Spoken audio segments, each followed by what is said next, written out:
Daenerys Targaryen has 3 full-grown dragons. How well do wooden ships fare against fire-breathing dragons? Her dragons might not be as invulnerable as some think. Your father's daughter, indeed. Oh, thank the gods they didn't get to destroy Tywin's the character. Oh, thank the gods. You know, in hindsight, Targaryens are horrible pet owners. In hindsight, the North should learn defense strategies from the South. Placing your siege weapons in front of your infantry tends to end badly for your army. In hindsight, a lot of the main character arcs are being mishandled for the benefit of others. I mean, let's hope Jaime comes to his senses before his hypothetical death. You know, the Night King didn't get that chance now, did he? The episode starts with the funeral for the dead. From Sansa crying over Theon, to Dany kissing Jorah goodbye, from Jon's speech, to the sad look he had over Lyanna Mormont's corpse, to Arya and Sam looking over their saviours. It did well. However, I can't help but feel like the impact could have been greater, much greater. And you know, it's all down to the plot arm of the previous episode. I mean, Ghost survived, albeit a little bit damaged. He somehow survived the Dothraki charge. But I have to criticise this scene. There are over 10,000 deaths at least. Where are the other bodies? There should have been a lot more. How am I meant to stay immersed if you continue to remain inconsistent with even the simplest of things? But anyway, moving on. Seeing Dany call upon Gendry and attempt to subvert her expectations yet again, as if we didn't see this coming, was cute. Gendry gets made into a Baratheon and is given Storm's End by our alleged queen, who hasn't actually won the throne yet. But I did love the bit where the Hound calls out Gendry's thirst, if you know what I mean, for Arya. The tension between Sansa and Tyrion was interesting after what they went through in the crypts. Tyrion and Davos end up talking about Melisandre dying. Tormund and Sansa try to peer pressure Jon into getting wankered, which works. Tyrion wingmans Jaime into Brienne, if you get my drift, albeit using the season 2 script. But the best part was Tormund bigging up Jon in front of Dany while Varys watches. This was definitely one of the greatest moments of the episode. And then a coffee cup ruins it. Oh, someone's gonna get fired for this. Actually, no. Tormund getting cock blocked was actually the greatest part. But Tormund, you know, he moves on quick. One of the Northern girls, random extra, starts dropping game on Tormund, and like that, Tormund's on it. He's moved on, gone to drown his sorrows. Too bad pussy doesn't work on the Hound, though. But that leads into a reunion with Sansa and the Hound. Something we should have probably gotten earlier, but after this, Arya rejects Gendry. I mean, this is expected after all. She's not really one to settle down.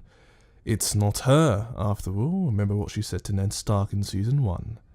Good callback. Or maybe it's that Gendry needs to learn that as soon as you chase a girl that chased you, and you give her what she wants, she will lose interest. Gendry, your game is weak. Jaime then takes Brienne's virginity. I mean, fan service, right? It was awkward, and I mean, it should be awkward. I mean, Jaime's only been with his sister, and Brienne's a virgin, so, you know, it's a bit of an interesting one between these two. But how it happened was bloody well executed, I'll give him that. It's getting hot in here, so take off all your clothes. Literally, that song was played in my head through this, and it was fucking hilarious. Then it goes to Dany trying to make Jon not tell everyone about his true heritage. I mean, this scene satisfied me, it really did. Think about it, Daenerys is so used to getting things her way. She was able to bend quite a lot of Essos to her whims. She was able to get the Unsullied to back her up. She got 100,000 Dothraki to come to Westeros with her, at least. But Jon's just not going to bend like that. Well, he has, but Jon isn't going to bend more than a 90-degree angle of his knee. I must say, I'm looking forward to seeing Daenerys realise that people know about Jon being the true heir to the Iron Throne. I mean, thanks to Sansa, it's now going to get out pretty quickly.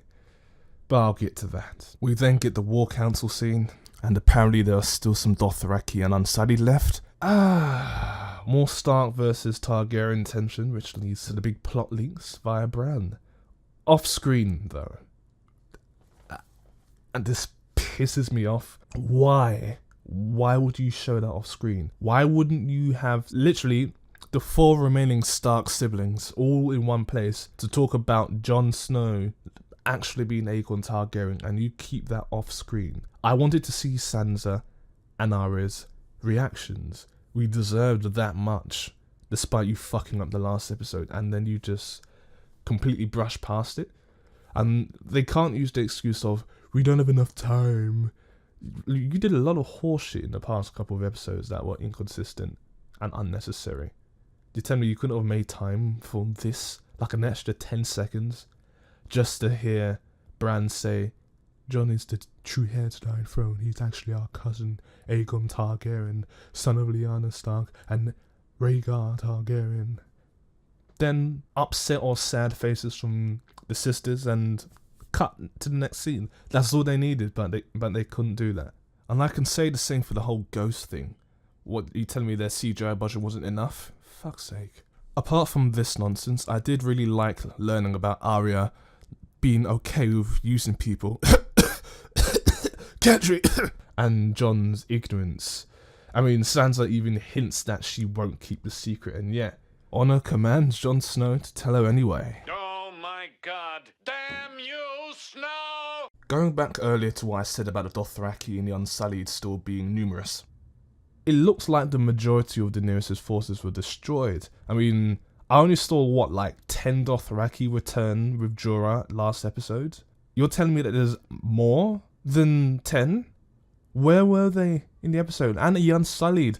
Didn't Grey Worm leave them to die? And I didn't see any random Unsullied or Dothraki extras in Winterfell during the battle. Where were they? How the hell are there any left? Where's the consistency? But anyway, moving on.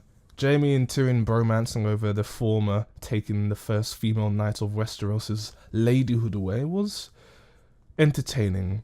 And then a wild Bronn appears, telling them Cersei paid him to kill them at crossbow point.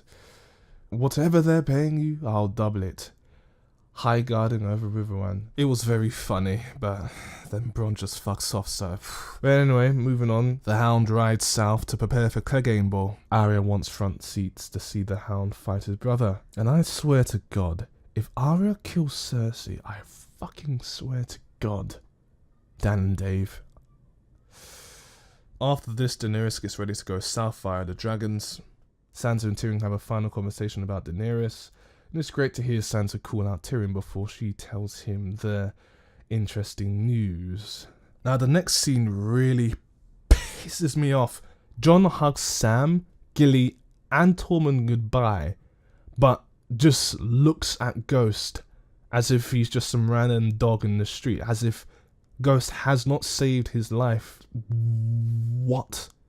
Fuck you, writers. You could have at least let him give him a pat on the head and call him a good boy. Fuck you, writers. What, is this their way of saving the CGI budget? I mean, what else can they fucking need it for? They've already killed the Night King. They're not having elephants, allegedly. What the fuck else do they need? They can't have one scene with Jon petting the direwolf on the head. Goodbye, at least.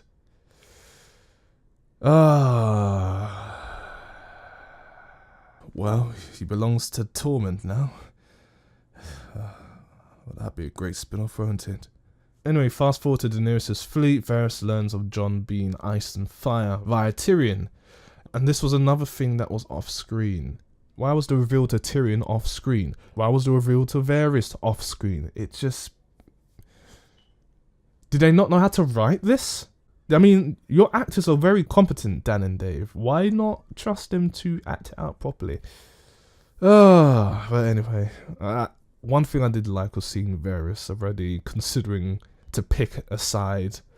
I mean, he's a true man for the realm. He cares about the people and making sure that they have a good leader. But if the writers have any semblance of intelligence left, they won't make it so simple. And then suddenly, Euron and his fleet fast travel to the Targaryen fleet's location, shoots Rhaegar out of the sky. It misses Drogon and Daenerys because, they haven't engaged their plot armor. Now, this is where I get annoyed even more, even though I don't want to. Despite diving straight at them, in a straight line towards Euron and his ships, none of them shoot her until she starts to turn to the right. What? Despite diving directly towards them, let that sink in. What the actual fuck? The plot armor is so strong that Euron and his people can sense it and don't shoot him. They don't shoot Drogo when they have the opportunity. But they magically got missandei out of the water and no one saw them take missandei. Yay. Oh, baby girl missandei. I thought it would be Grey Worm, but it's you. And then suddenly Euron fast travels back with baby girl to the Red Keep despite them being near enemies. I mean, I guess Euron must use Nexus Mod Manager. I mean, how else would he be able to do that? After this, Cersei pussy whips Euron by posing Jaime's unborn son as Euron's. Normally I'd be interested in this drama, but I actually don't give a fuck. Anyway, at Dragonstone, Varys gives Dany one more chance before he switches sides, like he's in a custom game of Halo or Call of Duty, and he's on the losing team. They also mention that Jarl Greyjoy has taken the Iron Islands, and Dorne has a new leader, some new prince. I assume that they're in the next episode, and I guess they're going to have fast travel enabled, right?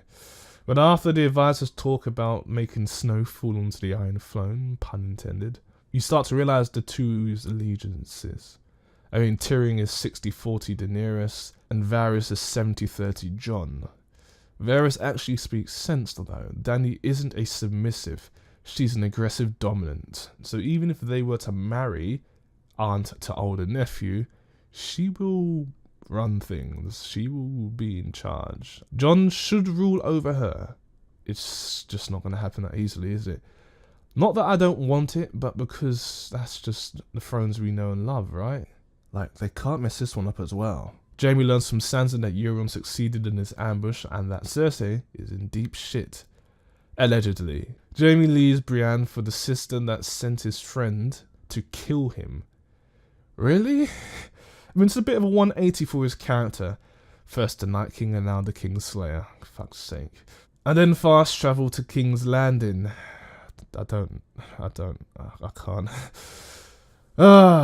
Dany goes to the gate of King's Landing with only 2 fucking squads of Unsullied and her entire leadership team, and Drogon about half a click behind them, to ask Cersei for surrender, right? Huh?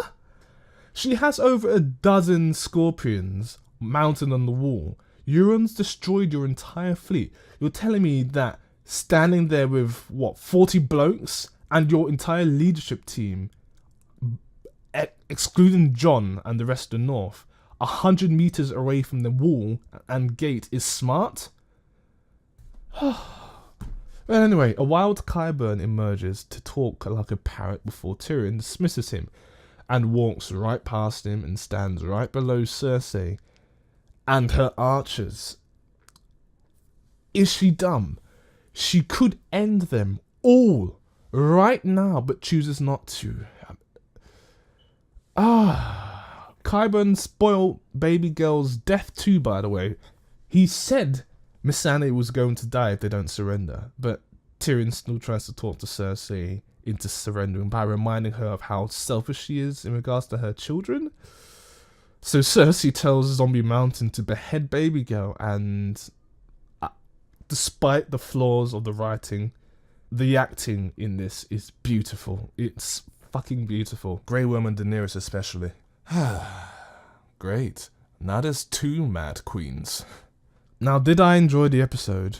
Sure. Was it a good episode? Nope. I mean, I'm past the hate stage now. I'm past it. I'm just going to enjoy the show, or what's left of the show, for what it is now. But am I going to criticize the fuck out of it? Yes, I will. Yes, I am. It has had quite a few flaws. The rampant teleporting really got me, it really rubbed me the wrong way. Like, why can't the writers write time properly without making it inconsistent with former episodes? They could at least make it known to us via small dialogue, but they don't even, like, Every time I see a good scene in the show, some glaring plot hole seems to ruin it. And the pacing, Jesus Christ, the pacing. But hey, I'm not surprised anymore. Unlike plot armor, my suspension of disbelief can be damaged. Speaking of armor, Dany really should have fit her dragons with plot armor like her ancestors did. And how quickly did those ravens get to Winterfell? How could they? If they had ravens, they would have sunk with Dany's fleet and dragon. And let's assume that there's some in Dragonstone, right? Hopefully. Maybe there's a few ships too, because how else would Daenerys and her 40 men get to King's Landing? If that's the case, then Euron needs to go to Specsavers, because how did Euron and his fleet not see any ships on the harbour and take them out? And furthermore, how did Dany or her fleet not see Euron's fleet? Daenerys and her dragons were in the air. Oh, good grief. Why have all these off-screen reveals? Like, seriously. Are they that bad at writing that they'd prefer not to do it at all? I was really looking forward to seeing everyone's reaction, but nope. Arya's just cool with it, Sansa's pissed, Tyrion's meh, Varys is feeling backstabby. Like, forget how they got to those points, right? We as viewers don't care about that, do we, Dan and Dave? Like, you didn't do that in the first few seasons and get us to love the series doing that. Bloody tosses. And you think Euron would be concerned? How did Cersei's traitor brother know about me putting a baby in her belly? They haven't met since we saw that zombie and I haven't fucked her yet at that point. Oh, you treacherous whore. But no, they don't. He's dumb. He's stupid. He doesn't notice. Oh, God, they really butchered his character, didn't they? Euron is just dumb as shit. Literally. It's just another mishandled villain, isn't it? It was sad to see baby girl Missandei go, I have to admit. I've met Natalie Emmanuel in real life before, and I've got to say, she is a really good actress. I've seen her on set act before. She is good at what she does. And although I've never met Jacob Anderson or Emilia Clarke, boy, they did good. But on the topic of Missandei, I was hoping that she would be used more, because she was a little underused. I hope that Missandei would have been able to tell Daenerys about the conversation between Tyrion and Sansa in the crypts, but I guess Dan and Dave don't know how to write great potential plot points and interweave them into the main plot, do they? But I'll end on a good note. I thought Grey Worm should have died last episode. Missandei died instead, which is okay, I guess. It subverted my expectations. Ooh, you happy, Dan and Dave? Ooh. I also thought Tyrion would betray Dany, but it seems Varys is going to be the one to do that. More subversion, right, Dan and Dave? Haha. I mean, it's clear Dan and Dave's only notes taken from their writing classes was to subvert expectations. I mean, they must have went to the same class as Ryan Johnson. So yeah, it was a little better than a long night, but not by a lot. Still heavily mediocre. Oh, how the mighty have fallen. Literally.